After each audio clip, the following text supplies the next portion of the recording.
On va parler des altérations mentales et émotionnelles, dans le sens que Hahnemann, là encore avec le génie, qu'est-ce que vous voulez que je vous dise, Hahnemann s'est rendu compte que dans toutes les pathologies, quelles qu'elles soient, on va observer aussi la survenue de symptômes à la fois mentaux ou émotionnels. Mental, ça touche le domaine de la compréhension, des illusions, de la mémoire, éventuellement du délire, bien sûr, et émotionnel sur le plan de l'irritabilité, des phobies et de la dépression, jusqu'au stade éventuellement des idées suicidaires. Donc, on va schématiser ici deux sous-parties qui seront l'altération psychique qui est constante, et on va voir un petit peu les répercussions. Et deuxièmement, on va se rendre compte à quel point c'est un élément déterminant pour la sélection du médicament. Chose que bien des auteurs ont brodé là-dessus, et bien sûr, vous verrez à quoi je vais faire allusion. Kent le premier, et ensuite ceux qui sont devenus finalement plus kentistes que Kent. Et vous voyez, là encore, comme d'habitude, de dérivé en dérivé en dérivé, on finit par complètement sortir du champ de l'homéopathie.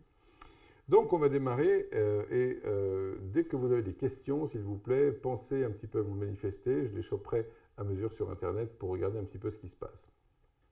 Alors, peut-être le texte est un poil décalé, non Lionel, si tu peux le... Voilà, merci, super.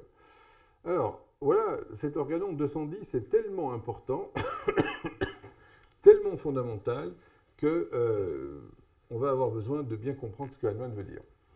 Presque toutes les maladies que j'ai appelées antérieurement défectives, donc ça c'est le paragraphe 173, 173, sont d'origine psorique et paraissent plus difficiles à guérir parce que tous leurs autres symptômes pathologiques s'estompent en quelque sorte devant un seul grand symptôme prédominant.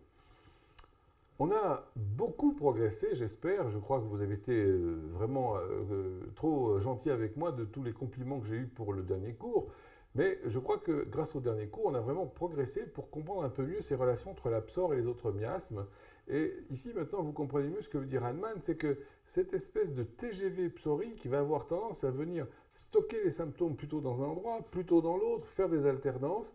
Et finalement, il va être le seul responsable à la base quand le symptôme va être stocké définitivement à un endroit précis.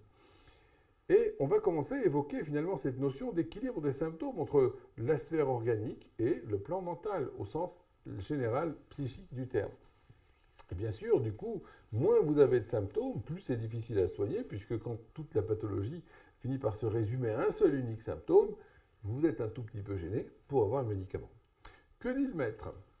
C'est d'ici que se range ce qu'on désigne communément par maladie mentale. Elle ne constitue cependant pas une classe à part, fortement séparée des autres. C'est-à-dire qu'il ne faut pas cloisonner maladie mentale d'un côté, maladie organique de l'autre. C'est là encore la subtilité de Hahnemann, la classe de Hahnemann, pour avoir compris ça avant tout le monde. Puisque dans toutes les autres affections dites corporelles, l'état émotionnel et mental est toujours altéré, et c'est en gras dans le texte, c'est souligné.